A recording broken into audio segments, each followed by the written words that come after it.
Thank you for listening to Scandinavian Crimes Podcast. Be sure to check out the episode links and be part of our other social media platforms where you can leave a topic suggestion or even share some of your insights regarding the subject matter of the episode. We will always do our best to provide a well-researched episode, but sometimes due to limited access to information and translation issues, some information can be lost. It is therefore good to do your own research and get a deeper understanding of a case of your own interest. So with that all said, let us start today's episode. Welcome to another Scandinavian Crimes Podcast. My name is Devante, and say hello to my lovely co-host, Delila. Hi. And on this podcast, we will cover famous Scandinavian criminals who made their mark throughout Scandinavian history. So on today's episode, we will talk about Jari Seppo Aarnio, a former Finnish police officer who was convicted of a range of serious criminal offenses and a true example of what police corruption looks like. We will dive deep into what his crimes were, the trial, and everything that led to the murders and charges. Now, what's important about cases like this, or even episodes like this in general, is it kind of can happen to anyone. You can have a bad day, run a red light, or sometimes you won't even run a light at all, or you can do nothing wrong. And sometimes you can encounter police officers who are very much corrupt, who maybe are looking for financial compensation or are looking to forward their career. But this can happen to me, this can happen to you, this can happen to someone you know. So this is why this case is extremely important. But enough with all that. Let's tell the story of the corrupted police officer, Jari Seppo Aarnio.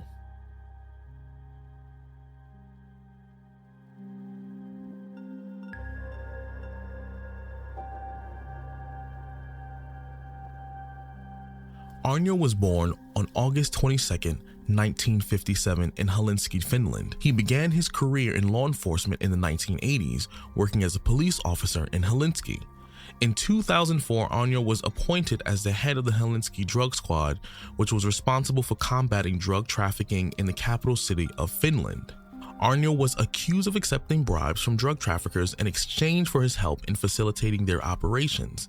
The exact amount of money he received in bribes is not entirely clear, as the bribes were often paid in cash and were not recorded in official documents. However, the court found that Aarnio had received at least 40,000 euros in bribes from one criminal organization alone, and it's believed that he received similar amounts from other organizations as well. The total amount of money Aarnio received in bribes may never be known with certainty, but it is clear that the corrupt activities involve large sums of money. He used the money to fund his lifestyle and pay other individuals working with him. Helping facilitate drug transactions was not the only way he abused his power. Aarnio used his influence and power to intimidate and silence witnesses who were cooperating with law enforcement or who had information that could incriminate him or his associates. He threatened the witnesses with physical harm, threatened to be unemployed, or other forms of retaliation if they spoke against him.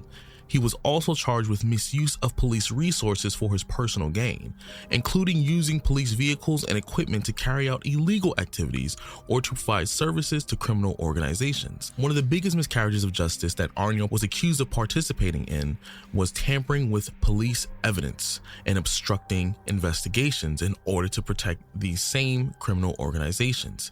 He falsified documents and altered evidence in order to make it appear that he and his associates were not involved in illegal activities, and sometimes frame others for crimes instead. He falsified an arrest report in order to cover up the fact that he had accepted a bribe from a criminal organization. At one point, he also planted drugs on a suspect in order to frame them for a crime he or the criminal associates did. He also withheld evidence, including evidence that had been collected as a part of a police investigation. Aarnio also manipulated witnesses' statements and pressuring them to change their statements or withholding information that could incriminate him or any of his associates. He was threatening people with violence or other forms of retaliation if they did not cooperate with him. One thing that he was accused of specifically was that he would smuggle large quantities of amphetamines and cocaine into the country. His work involved protecting the smugglers and helping avoid a detection by the law and providing them with inside information about police operations and investigations. Doing this, they were able to stay one step ahead of the police. Aarnio was also coordinating drug smuggling operations by arranging for the transport and distribution of drugs once they have been smuggled into the country. He was allegedly to have used the position to help smugglers move the drugs across international borders and to evade detection by custom officials. Aarnio's crimes are believed to have been committed over a period of several years, from around 2004 to 2013, which is almost 10 years of both smuggling, of both planting evidence, and also interrupting police investigations. The investigation into Aarnio's criminal activity began in 2013 and was carried out by the Finnish National Bureau of Investigation, where he was arrested in September of the same year. The legal proceedings against Aarnio lasted for several years, with the trial starting in January 2015 in the Helsinki District Court and the verdict being delivered on October 2017. During this time, evidence was presented that showed the extent of Aarnio's criminal activities and the damage that he had done to the Finnish justice system. Aarnio was charged with a variety of crimes, including drug trafficking, accepting bribes, aggravated abuse of power, and tampering with evidence. The trial featured extensive evidence, including witness testimony, wiretap phone conversations, and physical evidence such as drugs and cash. The trial featured testimony from a number of witnesses, including former associates of Aarnio and other individuals who had been involved in the drug trafficking or other criminal activities. Some witnesses testified anonymously out of fear of retribution from criminal organizations or from Aarnio himself. On October 3, 2017, the Helsinki District Court delivered its verdict in the case. Aarnio was found guilty of all charges. He was sentenced to 10 years in prison, and he was also ordered to pay a fine of 900,000 euros. Aarnio appealed the verdict, but in December 2018, the Finnish Court of Appeals upheld the lower court's decision. Aarnio is currently serving his prison sentence as we speak. With the evidence of the trial, police were able to connect Aarnio with another case that got closed in 2003. The victim was a 43-year-old Swedish man who was found dead in the garage of in the Helsinki suburb of Espoo. He was beaten to death with a crowbar, and his body was then transported to the nearby forest and buried in a shallow grave. The investigation into the murder was initially closed without any charges being filed, but it was reopened in 2017 after new evidence emerged that made Aarnio a suspect in the murder. The evidence against Aarnio included witnesses, DNA evidence, and other forensic evidence linking him to the crime. At this trial, Aarnio denied any involvement in the crime and maintained his innocence, but he was ultimately convicted of the crime and sentenced to life in prison. It is important to note that Aarnio's murder conviction was not related to the charges he faced in his earlier trial, which focused primarily on his involvement with drug trafficking, bribery, and other forms of corruption. The murder was investigated separately and was not a part of the same trial. During the aftermath of both of Aarnio's trials, there was significant impacts on the Finnish justice system and public perception of law enforcement in the country. There were reforms within the Finnish police force, particularly in terms of how they investigate and prosecute their own members. The Finnish National Bureau of Investigation, NBI, was also given increased resources and power to investigate corruption within the police force to prevent incidents like this from happening again. The Aarnio case also had an impact on the Finnish people's trust of the justice system. Many were shocked by the scale of Aarnio's criminal activities and the extent in which he had abused his position as a police officer. Crimes were seen as betrayal of his police title and a violation of the trust placed on him by the Finnish people. The trial received significant media attention and was seen as a test to see the ability of the Finnish justice system to investigate and prosecute corruption within its own ranks. It also created a broader public debate about the role of law enforcement in society and the need for transparency and the accountability of the justice system. Overall, the aftermath of the Aarnio trial was a significant case, especially for the Finnish justice system and the public's perception of law enforcement in the country. The case has shown the importance of transparency, accountability, and international cooperations in the fight against organized crime and corruption. So, after hearing all this, the case is pretty trippy in itself, but I kind of want to make a point before, I let you talk, Delila, because even though I've been reading the story entirely and all that stuff, but cases like this are very important because, like I mentioned earlier in the intro, this could be either one of us. You can do nothing. You can be a citizen in whatever country you're from, and police corruption in terms of situations like this can be severely detrimental to innocent people. because in the court case, they mentioned that he framed somebody.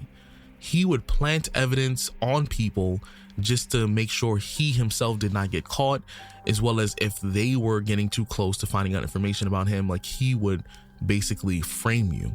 And stuff like this happens all over the world every day in various different forms and various different forms of, levels of the justice system. So it can be very deadly. It can be a very dangerous thing, because to any listener who's listening to this right now as we speak, you could be driving on the highway, you can be on the train, doesn't matter what you're doing.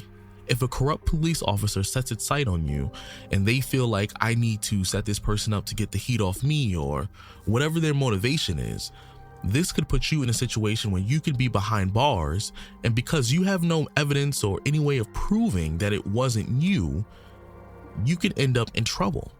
And if I'm being completely honest, in most court systems, it's not about who's actually innocent, it's what you can prove. If you can prove you're innocent, then yeah, but it happens every day all over the world that people get accused of crimes, and sometimes they're convicted, and then come to find out 10, 15 years later, they're innocent. But there's nothing you do now. Those years are gone. You cannot get time back once it's gone. So stuff like this is very detrimental to the justice system of any county, any country, any city.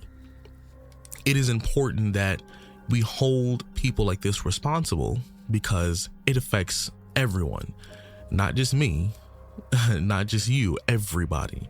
It affects us all, because you don't want to ever be in a situation where you're doing what you're supposed to be doing. You're following the laws, you're paying your taxes, doing everything you're supposed to do as a citizen of your country. And the next thing you know, you can end up in a situation because of a corrupt police officer. So it is entirely possible that your life can be altered by events like this. But I'm done chatting. I don't want to keep repeating the same thing, but Delila, let me know what you think about this. So this case is actually very recent compared to the other cases that we have done. Even though the cause for the corruption is not really clear, to me it seemed like he kind of immediately, as soon as he became the head of the drug squad in the police department, he kind of just started with his corruption. And I think that's quite interesting, because usually it doesn't happen immediately like that. It feels like he kind of, maybe he came from a background, or he probably got a deal or something beforehand and then just did it, because we already know how much money you can get by being affiliated in that. So that's why I thought it was a little strange that he just immediately became part of the whole drug trafficking and all the charges he was sentenced for. Another thing that I thought was good about this whole case was that a lot of different countries was involved in this investigation. It was countries like Sweden, the Netherlands, and Estonia. And usually when it comes to this huge drug, usually when it comes to drug trafficking, a lot of countries are involved as well. So I think it's a good thing that you can get information and also, in a faster way, deal with the situation.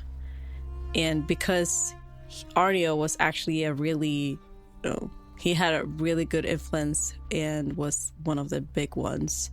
So charging him and finding him and charging him was a really huge deal in Finland.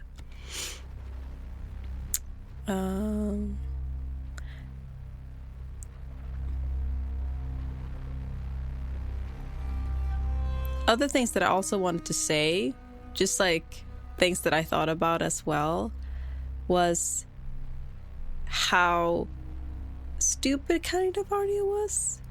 He, by threatening so many witnesses, it only gives you more of, people who will be involved in the whole investigation, or like the whole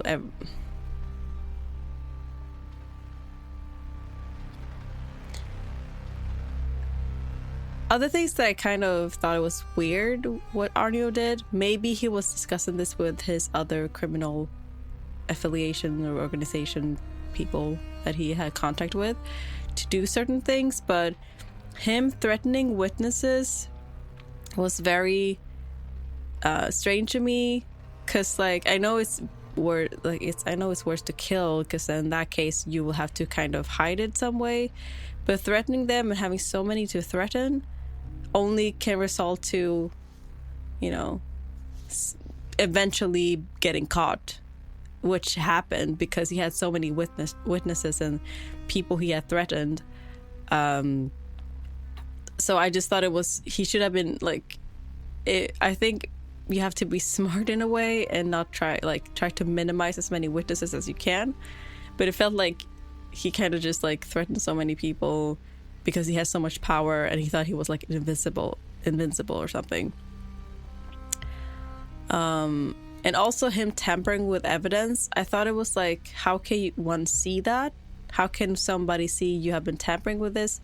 Because there not only one person who is reporting or filing a report or doing the paperwork, there are many police officers or people who are involved in that. So of course they will see it, but he probably didn't think that his police colleagues would do that, which they, you know, report him or anything, but they eventually did that as well. So I'm like, how did you think you could get away with it? Because there's so many people involved in this and they notice it, but they just, you know, I thought he was overestimating his power and influence and think that people wouldn't dare to do anything against him. And usually there are this hidden moral thing that you're trusting your officers and they don't say anything and talk behind your back. You guys stick together, kind of community thing going on with the police force in general. And I think he probably took advantage of that and thought that it would apply for his corruption as well, which it did for some time, but eventually they kind of went against him. I just think that this whole, you know, everything that he did went on for way too long. I would have wished for, you know, people to report him, but obviously they were scared, which I understand. And I think it worked, but he could have probably done this for way longer if he was more careful with what he was doing. And he even murdered like people. We don't know how many people he murdered. They only found at least one victim, and it's not even clear if the victim was affiliated with the drug organizations or anything like that either. People speculated, but it's not really 100% clear. But in summary, I would say he just kept adding, you know, things, and he kept adding more and more insecurities and in his whole scheme and his records, and he couldn't control it anymore. There were more and more witnesses, more and more police officers, and everyone who noticed and saw these things and, you know, reported him. And there was just more and more evidence against him. And yeah.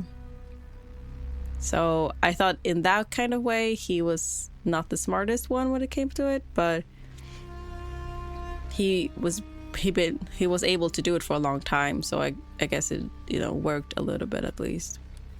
Yeah, it's a pretty straightforward case. Like I already mentioned earlier in the podcast, crimes like this one tends to affect people because it was definitely mentioned that he was a type of person to frame people when people were getting too close to him. So unfortunately, when you're in situations like this, innocent people can be affected.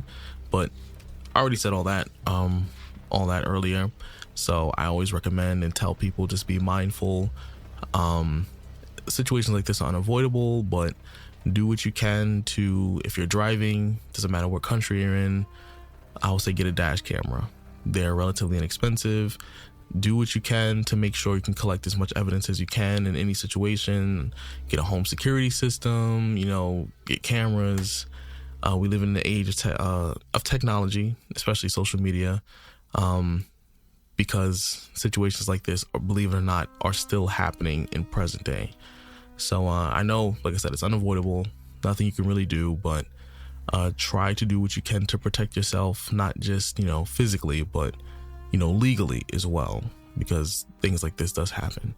So today's, I guess, episode is pretty short, pretty sweet and to the point, since it's pretty straightforward and, nothing too twisty or concerning in terms of the details and the outcome of the case. So I guess just let us know what you thought about today's episode if you want shorter episodes and longer episodes. And also letting you guys know that we do have a Twitch channel you can go follow. It is on our Linktree website. So you can go follow our account and also kind of catch up with us outside of just podcasting, so that way you can interact with us live when we actually decide to stream on the Twitch channel. So just be on the lookout for that. But in the meantime, just go follow the Twitch, and we'll definitely kind of connect with you guys more on a personal level. And also feel free to follow us on Instagram, Facebook, TikTok, all that jazz. And so any food recommendations? I would say I'm craving fish.